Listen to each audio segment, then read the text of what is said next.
इलाकों में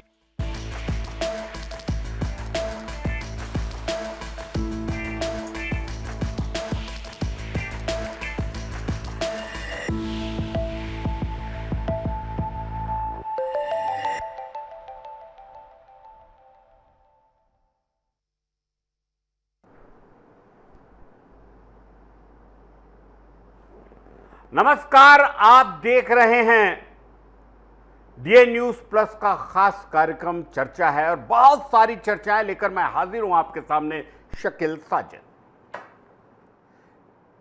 बात निकलेगी तो दूर तलक जाएगी। जी हां, नीट पेपर लीक मामले में हर दिन नए नए खुलासे हो रहे हैं और अब जांच की आंच कोचिंग सेंटरों तक जा पहुंची है।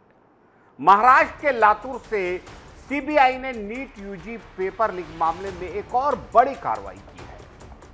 रेनकाई सोबी कुरियर सेंटर यानी आरसीसी कोचिंग के संचालक शिवराज रघुनाथ मोटेगांवकर को गिरफ्तार किया गया है। दिल्ली की विशेष अदालत ने आरोपी को 9 दिन की सीबीआई रिमांड पर भेज दिया है। जांच में सामने आया है कि आरोपी को परीक्षा से करीब 10 दिन पहले ही केमिस्ट्री का पेपर और उसके जवाब मिल गए थे। सीबीआई के मुताबिक 23 अप्रैल को ही पेपर लीक हो चुका था, जबकि परीक्षा 3 मई को आयोजित हुई थी। आरोप है कि शिवराज ने कोचिंग में छात्रों के लिए स्पेशल सेशन रखकर सवाल याद करवाए। जांच एजेंसियों को शक है कि इस नेटवर्क के जरिए बड़ी संख्या में छात्रों तक लीक पेपर पहुंचाया गया। आरोपी ने पेपर की हस्तलिखित कापियां भी कई लोगों को दी थी। हालांकि पूछताछ में अब तक आरोपी उन सभी लोगों के नाम नहीं बताए जिन्हें पेपर पहुंचाया गया था। अब सीबीआई महाराष्ट्र के कई शहरों में जांच का दायरा बढ़ा रही है। इस मामले में पुणे से गिरफ्तार प्रोफेसर पीवी कुलकर्णी को पेपर लीक का मास्टरमाइंड बताया जा रहा है। खुलासा हुआ है कि वह 2019 से एनटीए के साथ जुड़े थे। कुलकर्णी पेपर सेटिंग से लेकर मराठी ट्रांसलेशन और वेटिंग टीम तक में शामिल थे। अब सवाल उठ रहे हैं कि आखिर उसे इतनी अहम जिम्मेदारियां एक साथ कैसे मिली। जांच में बिचौलियों और दलालों के नेटवर्क के भी काफी सबूत मिले हैं। सीबीआई के राडार पर एनटीए के 2 अधिकारी भी बताए जा रहे हैं। इधर इस मामले को लेकर राजनीतिक हलचल भी तेज हो गई है। संसदीय समिति ने एनटीए चेयरपर्सन और शिक्षा मंत्रालय के अधिकारियों को जवाब तलब किया है। सुप्रीम कोर्ट में भी याचिका दाखिल कर नीट परीक्षा को कंप्यूटर बेस्ड टेस्ट मोड में कराने की मांग उठाई गई है। देश की सबसे बड़ी मेडिकल प्रवेश परीक्षा नीट में हुई इस कथित धांधली ने लाखों छात्रों और अभिभावकों की चिंता बढ़ा दी है। अब सभी की नज़र सीबीआई जांच और आगे होने वाले खुलासों पर टिकी है। देखते हैं इंसाफ हो पाता है या नहीं।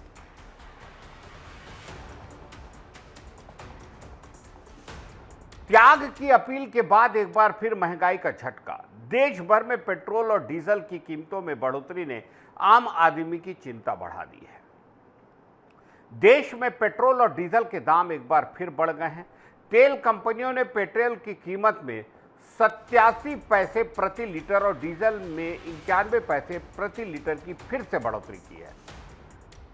नई कीमतों के बाद राजधानी दिल्ली में पेट्रोल 98 रुपये 64 पैसे प्रति लीटर और डीजल 91 रुपये 58 पैसे प्रति लीटर पहुंच गया है। आर्थिक राजधानी मुंबई की बात करें तो यहां पेट्रोल 107 रुपये 59 पैसे प्रति लीटर बिक रहा है, जबकि डीजल की कीमत 94 रुपये 8 पैसे प्रति लीटर हो गई है। वहीं कोलकाता में पेट्रोल 109 रुपये 70 पैसे प्रति लीटर पहुंच चुका है। डीजल की कीमतें भी बढ़कर 96 रुपये 7 पैसे प्रति लीटर हो गई है। लगातार बढ़ते पेट्रोल डीजल ईंधन के दामों का सीधा असर आम लोगों की जेब पर पड़ रहा है। परिवहन खर्च बढ़ने से खाने पीने की चीजों समेत रोजमर्रा के सामान महंगे होने की आशंका भी बढ़ गई है। विशेषज्ञों का मानना है कि अंतर्राष्ट्रीय बाजार में कच्चे तेल की कीमतों में उतार चढ़ाव और टैक्स स्ट्रक्चर की वजह से घरेलू बाजार में ईंधन की कीमतें लगातार प्रभावित हो रही है। पेट्रोल और डीजल के बढ़ते दामों ने मध्यम वर्ग, गरीब और ट्रांसपोर्ट सेक्टर की चिंता और बढ़ा दी। कई शहरों में लोग सरकार से टैक्स में राहत देने की मांग कर रहे हैं। विपक्ष ने भी बढ़ती कीमतों को लेकर केंद्र सरकार पर निशाना साधा है। विपक्ष का कहना है कि महंगाई लगातार आम आदमी की कमर तोड़ रही है। हालांकि सरकार की ओर से फिलहाल कीमतों में राहत को लेकर कोई बड़ा संकेत नहीं मिला है। ऐसे में आने वाले दिनों में महंगाई का असर और बढ़ सकता है।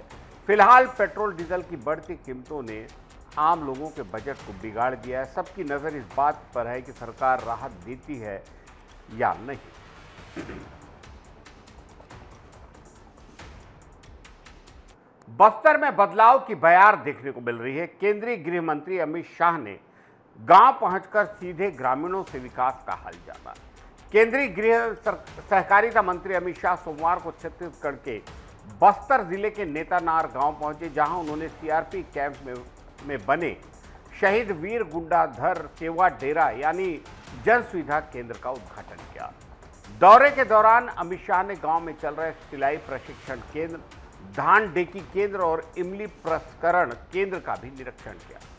उन्होंने स्वयं सहायता समूह की महिलाओं से बातचीत कर सरकारी योजनाओं का फीडबैक लिया। इमली प्रसंस्करण केंद्र में महिलाओं ने गृह मंत्री को बताया कि समूह से जुड़ने के बाद उनकी आय में इजाफा हुआ है। महिलाएं अब इमली पल्प तैयार कर सालाना अच्छी कमाई कर रही हैं। स्व सहायता समूह की सदस्य लंबी नाग ने बताया कि इस काम से उनकी सालाना आमदनी करीब 1 लाख रुपए तक पहुंच गई है। अमित शाह ने महिलाओं द्वारा तैयार की गई इमली का स्वाद भी चखा। गृह मंत्री अमित शाह ने मुस्कुराते हुए कहा कि बस्तर की इमली में बहुत मिठास है। इस दौरान महिलाओं से जुड़े स्थानीय उत्पादकों और रोजगार से जुड़ी जानकारी भी दी। अमित शाह ने गांव की रहने वाली सुखदेवी से भी मुलाकात की। सुखदेवी ने बताया कि उन्होंने 5 महीने की बेटी पद्मा का आधार कार्ड इसी नए केंद्र में बनवाया है। पहले आधार कार्ड या अपडेट के लिए 10 किलोमीटर पैदल चलकर नानगुर जाना पड़ता था, लेकिन अब गांव में ही सारी सुविधाएं मिल रही हैं।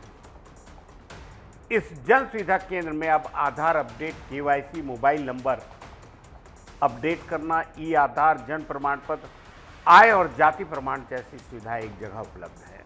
इसके साथ ही बैंक सखी की ट्रेनिंग भी महिलाओं को दी जा रही ताकि गांव में ही बैंकिंग सेवाएं हों। महिलाएं अब पैसे जमा करने, निकालने और खाता खोलने जैसी सुविधाएं गांव में देंगी। गृह मंत्री ने कहा कि सरकार का लक्ष्य है बस्तर के दूरस्थ गांवों तक विकास और सरकारी सुविधाओं की पहुंच सुनिश्चित करना। बस्तर अब आत्मनिर्भरता और विकास की नई तस्वीर पेश कर रहा है। सरकार की कोशिश है कि गांव-गांव तक सुविधाएं जाए और लोगों का जीवन और आसान बने।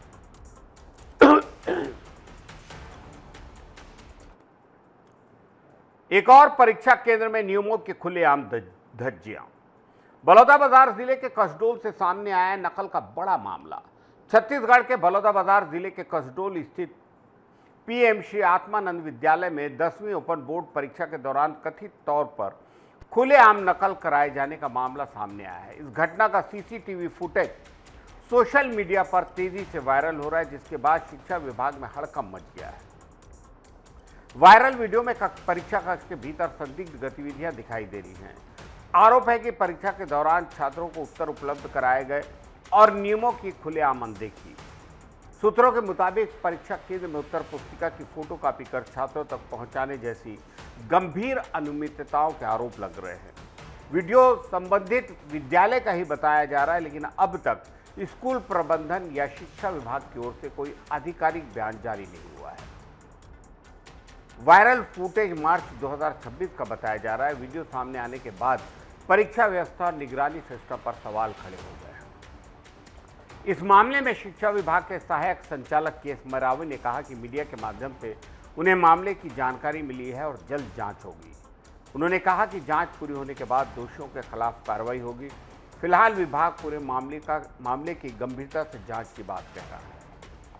शिक्षा व्यवस्था की पारदर्शिता पर इस घटना ने बड़ा सवाल खड़ा किया है। अगर आरोप सही पाए जाते हैं तो यह मेहनत करने वाले छात्रों के भविष्य के साथ अन्याय माना जाएगा। देखते हैं जांच में क्या सच सामने आता है और जिम्मेदार लोगों पर क्या कार्रवाई होती है। कसडोल से आया सामने ये मामला शिक्षा विभाग के लिए गंभीर चेतावनी माना जा रहा है।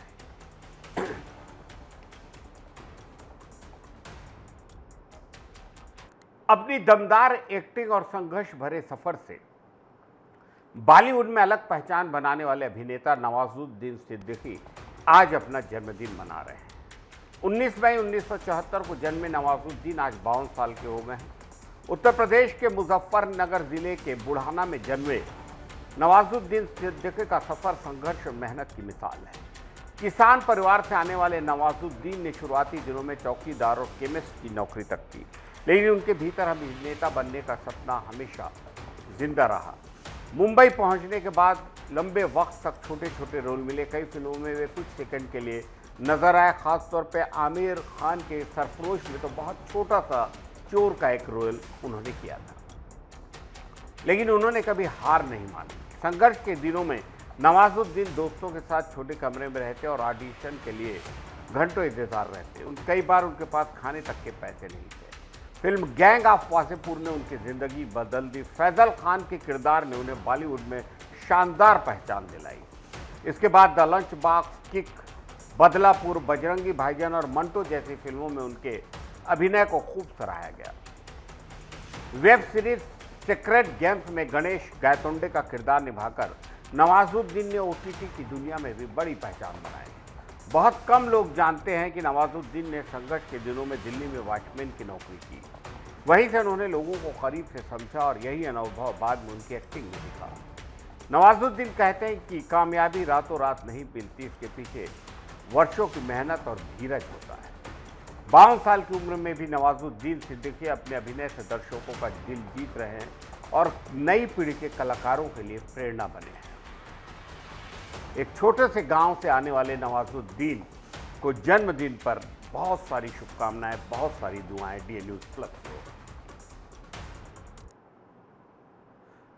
आज की चर्चा में इतना ही। इजाजत दीजिए। शकील साजिद को नमस्कार।